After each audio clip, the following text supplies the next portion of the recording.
some comic book movies aren't for the faint of heart. You took your chances like we all did, and you lost. You have any idea how easy I kill little snots like you? Welcome to WatchMojo.com, and today we're counting down our picks for the top 10 darkest comic book movies. What brings you here? Don't imagine it's the pussy. For this list, we're looking at comic book-inspired films that were overwhelmingly dark. And by dark, we mean a mix of adult content, with an emphasis on violence and gloomy atmosphere. The movies aren't judged so much on their quality, but their adherence to more sinister themes.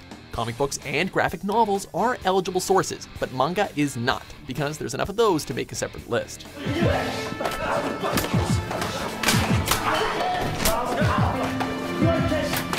Number 10, Dredd.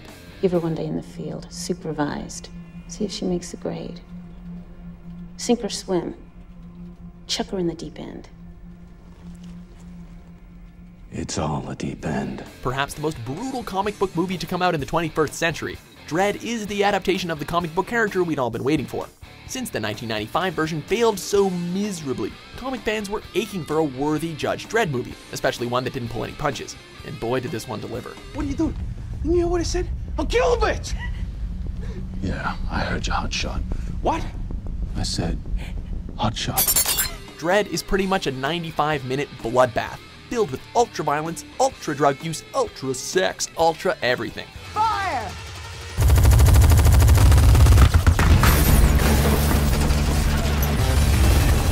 Also, with remarkably stoic acting, and a setting straight out of Blade Runner, it rejects the stereotype of the one-dimensional action movie. In fact, Dredd may be one of the most complete action films of the decade.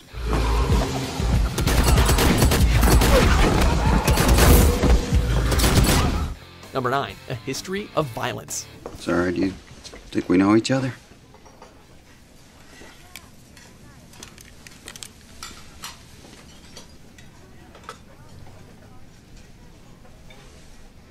You tell me.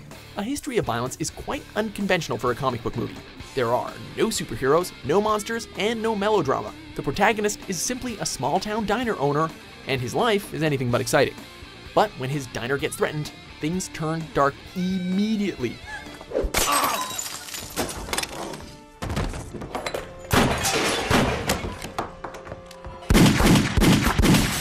Starring Viggo Mortensen, and based on the graphic novel by John Wagner, A History of Violence lives up to its name with brutal violence, graphic scenes of sex that are kinda rapey, and psychological turmoil.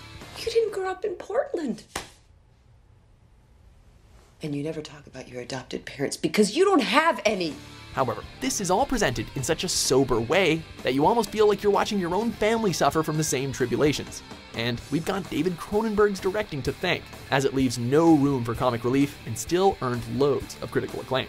You got anything to say before I blow your brains out, you miserable prick? I should have killed you back in Philly. Number 8, Constantine.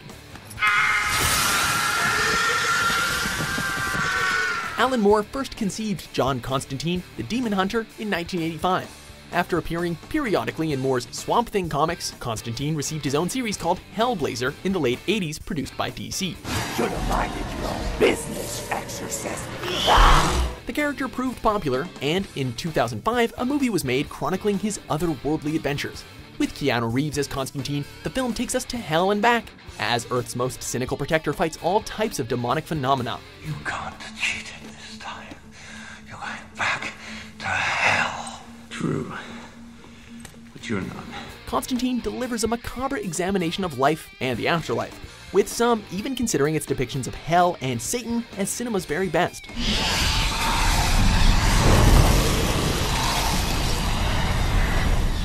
Number 7, 30 Days of Night.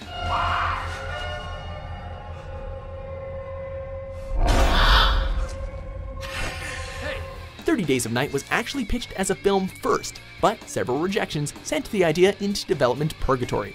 With no other options, creator Steve Niles issued a comic miniseries as a vessel for the story, one in which vampires terrorize an Alaskan town during the period in which it experiences a 30-day polar night.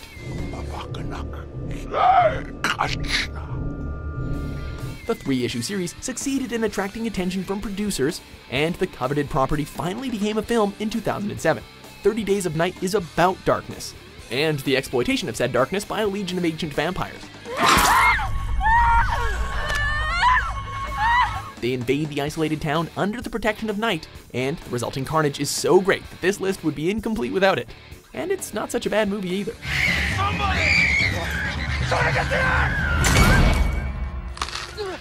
Number 6, Punisher Warzone.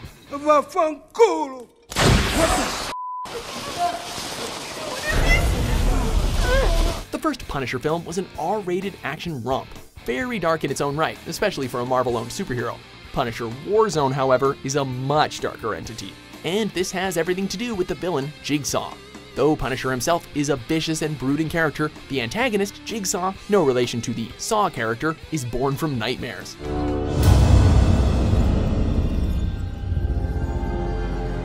He's a horribly disfigured psychopathic killer who strikes fear into viewers. He antagonizes Punisher throughout the film, and their ruthless back and forth brings meaning to their hostile relationship. You got one round left in there.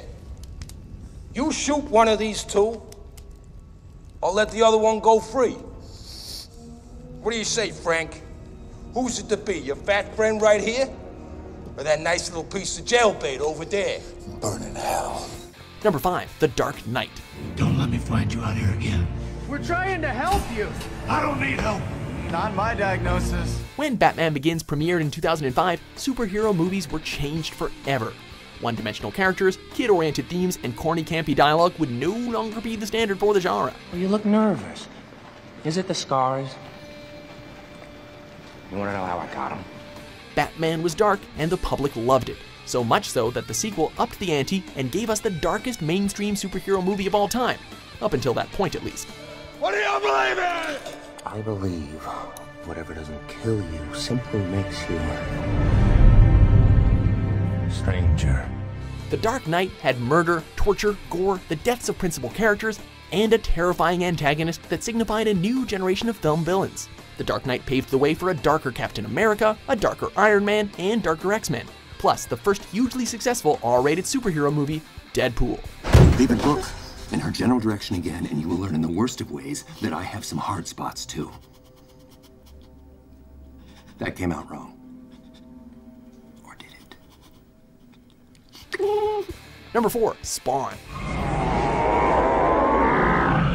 What is your answer? Spawn was created by a maverick artist from a maverick comic book company. So it's not surprising that its movie adaptation is far from traditional. Oh, come on, you scream like a girl. Do it like this. The character was the brainchild of Todd McFarlane and the Image Comics label, and its 1992 debut became one of the highest-selling independent comic books ever. Predictably, film rights were quickly obtained, and Spawn premiered 5 years later. It's a little early for Halloween, Simmons. Where you're going, every day's Halloween. Following the eponymous character, a demon-resurrected anti-hero with occult powers, the film is riddled with frightening imagery, disturbing characters, and an overriding paranormal theme. It doesn't hurt that the main villain is a clown demon named Violator. His inclusion alone basically ensures Spawn's place on this list.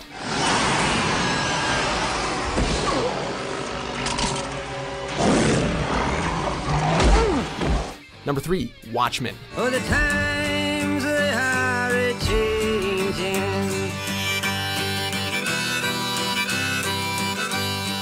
Most dark comic books can be traced back to Alan Moore, who conquered a milquetoast land and left a settlement of mature readers in his wake. Most people say this started with Watchmen, which Moore wrote and David Gibbons illustrated. None of you seem to understand. I'm not locked in here with you. That's it! You're locked in here with me! This limited comic book series showed a grim existence where superheroes are illegal. Once the film industry caught up with the darker trending comics, a Watchmen adaptation was kind of inevitable. Under the direction of Zack Snyder, the Watchmen film exhibits all the dark subject matter of the source material, complete with torture and attempted rape.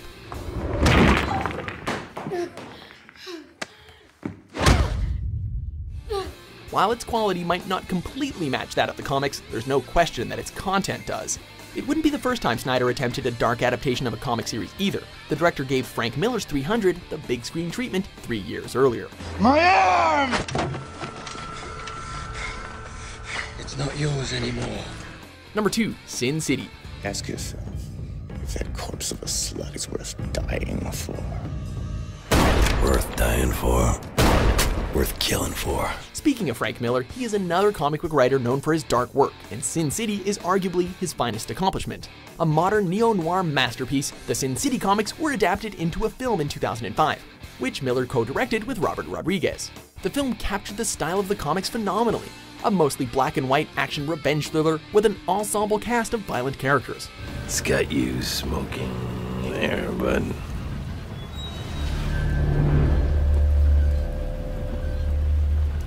You shut the hell up, Jackie boy. Also, the film used the same color contrasting that was pioneered in the comics, which added selective coloring to the mostly dark backdrop. The success of the film enabled a long-awaited sequel, and though A Dame to Kill For was lacking the same quality as the first film, it still retained much of its darker style. Ava.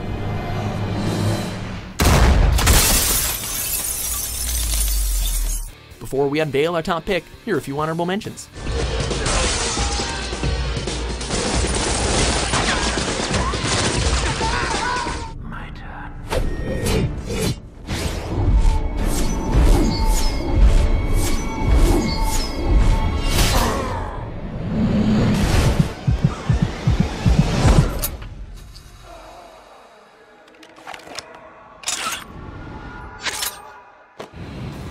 Number 1, The Crow.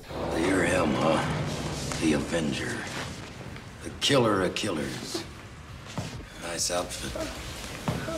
Not sure about the face, though. Based on the comic series by James O'Barr, The Crow is a comic book movie cut with a jagged edge. With an undead crow resurrected protagonist and an intense revenge story, The Crow is darkness personified.